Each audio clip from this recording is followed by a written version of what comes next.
Finalmente tivemos uma série com as criaturas do nosso folclore que foge do que a gente está acostumado a ver nesse segmento. E hoje, além de dar minha opinião sobre a série Cidade Invisível da Netflix, eu também quero aprofundar um pouquinho dentro das lendas dessas criaturas que foram apresentadas pra gente nessa produção.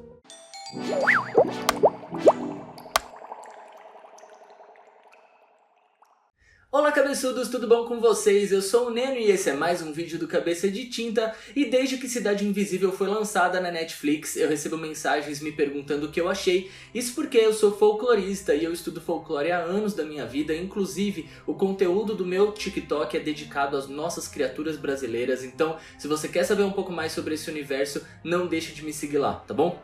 Mas Cidade Invisível falou sobre criaturas muito conhecidas por nós, que fazem parte do nosso folclore, e gerou um estranhamento por parte do público porque elas foram retratadas de uma forma diferente, uma forma que a gente não está acostumado a ver. E aí eu quero dar minha opinião sobre essa série aqui hoje, obviamente sem spoilers, então se você não assistiu não se preocupe, eu não vou entregar nada aqui. E eu também quero dar uma aprofundada nas lendas de algumas dessas criaturas que são retratadas na série, para falar para vocês como que são as lendas originais, se elas estão ou não dentro das lendas originais. E se vocês quiserem, eu posso fazer mais um vídeo sobre esse tema, porque nesse vídeo eu quero falar mais sobre a Cuca e sobre a Yara. Se vocês curtirem esse tipo de vídeo, eu faço o resto das criaturas, faço mais vídeos sobre as outras criaturas. Então, para eu saber se vocês estão gostando ou não, eu preciso do like de vocês, eu preciso que vocês deixem um comentário e se inscrevam também se estiverem chegando agora. Essa é a forma de eu saber se vocês gostaram desse tema do vídeo ou não, tá bom? Por favor, quebrem essa, porque assim vocês também me ajudam a fazer o canal crescer. Então agora peguem uma pipoca aí, que eu vou contar tudo pra vocês sobre o que eu achei da série e também sobre essas duas criaturas incríveis do nosso folclore.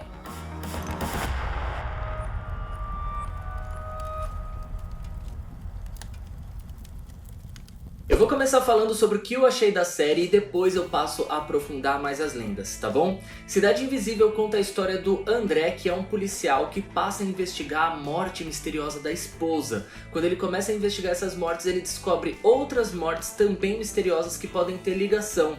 E essas mortes podem ter alguma coisa a ver com criaturas muito conhecidas por nós brasileiros, que fazem parte do nosso folclore, como a Cuca, a Yara, o Saci e o Tutu. E eu amei a série, vocês ficam me perguntando o que eu achei da série e eu só consigo sentir felicidade por ver uma produção dessa tão bem feita, com atores muito bons, com um enredo muito bom, com efeitos especiais de qualidade e com uma trama bem amarradinha.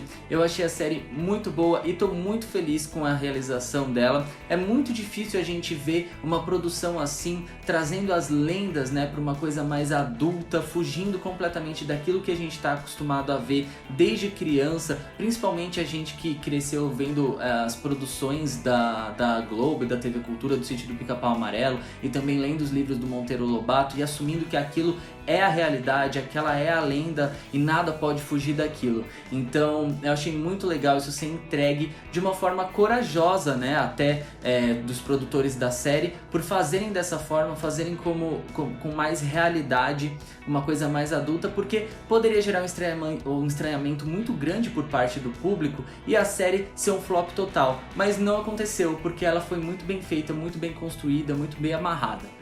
Fora isso, a série tem um ótimo roteiro, um roteiro bem amarrado, com vários pontos de viradas interessantes e deixa a gente muito curioso porque as criaturas apresentadas, os personagens apresentados são muito cativantes. A gente fica com vontade de saber mais, principalmente sobre a história deles antes da série começar, que só nos é apresentado alguns flashbacks, né, sobre como eles se tornaram o que eles são atualmente. Fica muito essa vontade que quem sabe não vem numa próxima temporada, que já foi confirmada, inclusive. Eu vi alguns comentários, poucos, né, ainda bem, falando um pouco mal sobre como as criaturas foram apresentadas, sobre a aparência das criaturas não serem aquelas, de alguns folcloristas, né? E eu queria falar uma coisa sobre isso. Eu acho que essa preocupação exagerada com as nossas lendas é o que faz com que elas não evoluam junto com a gente, né? O que faz com que elas fiquem paradas na nossa infância e não evoluam em produções para um público mais adulto, para outros contextos e acabem se perdendo, acabam não chegando mais na gente quando a gente cresce. Temos pouquíssimas produções direcionadas a adultos dentro desse segmento, né, puxando para esse lado de fantasia.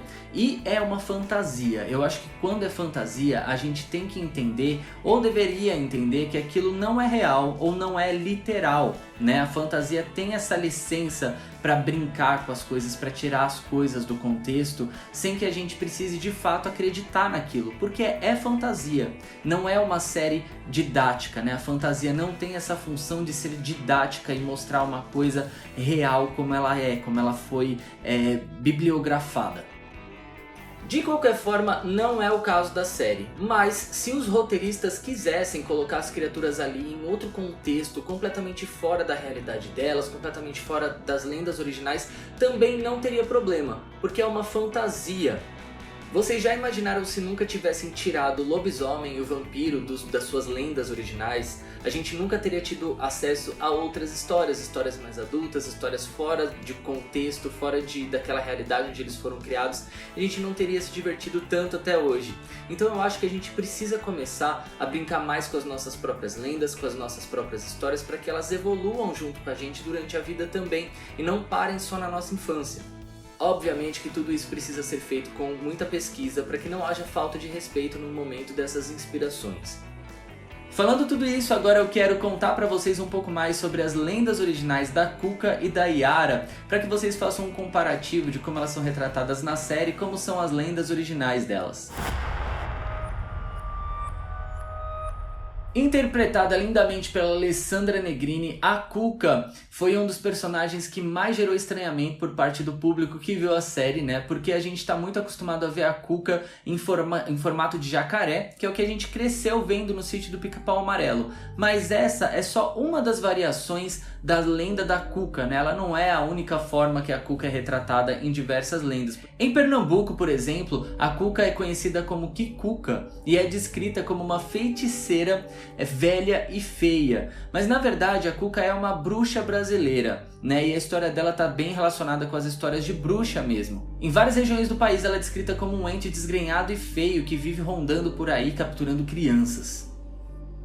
Como toda bruxa brasileira, ela teria as habilidades de passar por qualquer fresta, passar por fechaduras de portas e se transformar em alguns animais, como por exemplo aranhas, corujas e borboletas. Por isso, essa ligação tão grande com a personagem da série com as borboletas, porque a borboleta está extremamente ligada às bruxas desde sempre. Se você teve contato com seus avós, ou se seus pais são mais velhos, você já ouviu eles falarem que tem uma bruxa na parede quando uma daquelas borboletas pretas aparecem? Pois isso é uma coisa que está muito por dentro do nosso folclore. As bruxas brasileiras são as 7ª filhas de um casal que só teve meninas, e para impedir que a 7ª filha seja bruxa, se transforme em bruxa quando ela crescer, ela precisa ser batizada pela irmã mais velha dela. Então, se por acaso um dia isso acontecer na sua família, você já sabe como se livrar dessa maldição de bruxa. O que mais difere a Cuca de uma bruxa brasileira comum é a ligação que ela tem com as crianças, por ela estar sempre presente nas cantigas de ninar, onde as mães assustam as crianças, né, dizendo que se ela não dormir, ela vai ser capturada pela Cuca, né? Isso começou também a partir do momento em que os portugueses chegaram, e com eles trouxeram o Coco, né, português, e a Coca, né, espanhola, que são personagens também muito parecidos e que aparecem em cantigas, né, dessas regiões, e aí quando chegaram aqui se mesclaram com a lenda da nossa Cuca e hoje se transformaram nessa lenda mesclada que a gente conhece. Como eu sempre ensino vocês a se protegerem das criaturas aqui do Brasil lá no meu TikTok, eu vou ensinar aqui também. Para se livrar de uma cuca, você pode ameaçar ela, dizendo que você vai prendê-la e deixar uma gota pingando intermitentemente na testa dela. Isso assusta muito ela, é a pior forma de se torturar uma cuca. A gente viu muito isso no Sítio do Pica-Pau Amarelo e isso realmente consta nas lendas dela. A outra coisa que você pode fazer é deixar uma tesoura aberta embaixo da cama. Isso pode afastar uma cuca da sua casa. Para afastar também, você pode espalhar facas pela casa ou então salpicar sal nos cantos da sua casa. Isso vai fazer com que ela não entre.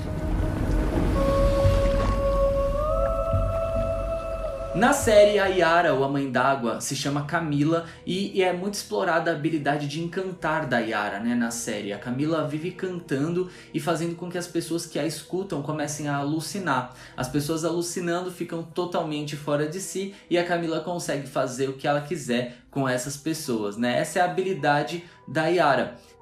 Na lenda da Yara, ela é uma mulher metade peixe que canta lindamente, envolvendo homens e mulheres e levando essas pessoas para dentro da água. Ela é basicamente a lenda da sereia europeia. Eu vi muitas pessoas problematizando a personagem da Yara, que é apresentada para nós como sereia ou mãe d'água dentro da série, dizendo que ela precisaria ser indígena, né, e não uma atriz negra. Essa atriz é muito boa, inclusive, ela se chama Jessica Cores, se eu não me engano. Gostei muito da interpretação dela. E o que eu posso dizer para vocês é que a Yara é uma das lendas com mais variações que eu conheço. Então tem muito envolvimento de povos e regiões que determinam como ela é contada hoje em dia. É muito difícil dizer como que é a origem dessa lenda.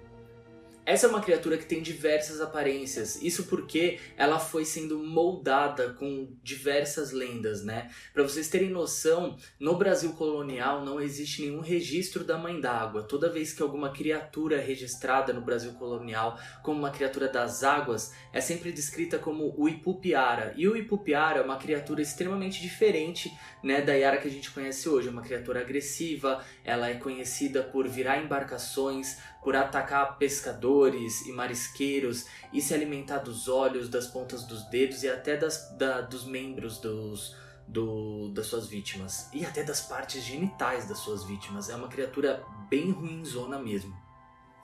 Outras criaturas que foram misturadas, né, à sereia europeia com a chegada dos portugueses foram a cobra grande e a boiúna, que eram criaturas também já muito temidas e conhecidas pelos indígenas, né, com a chegada dos portugueses, e acabaram se fundindo a essa lenda. Inclusive eu penso em fazer um especial sobre as nossas serpentes, né, fantásticas aqui do Brasil. Eu acho que daria uma sequência de vídeos muito legais, né? E se vocês quiserem que eu faça isso, deixem aqui nos comentários para eu saber. Tem muita história sobre cobras encantadas, cobras de fogo, cobras de vários tipos, que seria muito legal contar aqui, eu acho. Talvez uma das lendas mais conhecidas sobre a Yara seja a da Yara indígena, a da Yara guerreira, né? Que pode ser a lenda que se espalhou mais pelo Brasil, que fez com que a gente conhecesse a Yara nesse inconsciente coletivo sempre daquela mesma forma, né? Por mais que ela seja retratada diferentemente em diversos tipos de lendas, em diversos tipos de região. Essa história diz que a Yara, ela era uma índia guerreira muito poderosa, muito habilidosa, ela era muito elogiada pelos pais dela, né? E os seus irmãos invejavam muito ela. E eles pensaram em uma forma de matá-la, para acabar com esse elogio do pai aí que eles queriam ter e não tinham por conta dela ser muito perfeita. Só que a Yara, ela era muito inteligente, ela ouviu essa conversa, então ela planejou a morte deles antes que eles a matassem. Ela foi lá e matou os irmãos primeiro. O pai dela não sabia sobre nada disso, então quando ele viu os irmãos dela mortos lá, ele começou a caçá-la, né? Porque depois que ela matou os irmãos, ela fugiu. E aí o pai foi atrás dela e para castigá-la, jogou ela no rio Solimões. Nesse dia, estava fazendo uma lua cheia muito bonita e por conta do encantamento da lua cheia, os peixes transformaram a Yara em uma linda sereia e a voz dela se tornou uma voz extremamente bela, extremamente linda. A Yara passou então a cantar e atrair homens e mulheres para as águas. Depois que ela atrai, ela leva eles até um palácio dela que fica submerso, né? Passa um tempo com eles lá e alguns deles morrem nesse período, outros conseguem voltar para a superfície, mas aqueles que voltam para a superfície vivem em um sonho eterno de retornar para aquele palácio. E muitas dessas pessoas acabam entrando na água de novo para ir atrás desse palácio, atrás da Yara, né? Porque ficam perdidamente apaixonados por ela e acabam se afogando. Mas e aí, já conheciam essas criaturas mais a fundo? Já assistiram a série? Se vocês assistiram, me falem aqui o que vocês acharam. Se vocês curtiram saber mais, também me falem aqui. E não se esqueçam, por favor, do like, de se inscrever se estiver chegando agora, de mandar para um amigo. Vocês me ajudam muito a fazer esse canal crescer fazendo isso. Eu sou muito grato toda vez que vocês engajam bastante aqui nos vídeos. E também deixem o like para eu saber se vocês gostaram desse tipo de vídeo, se eu posso trazer mais criaturas que existem dentro dessa série para aprofundar também aqui aqui no canal. Beleza? A frequência do Cabeça de Tinta vai voltar ao normal agora, então semana que vem já tem vídeo novo outra vez. Então eu te vejo semana que vem. Então muito obrigado, tchau!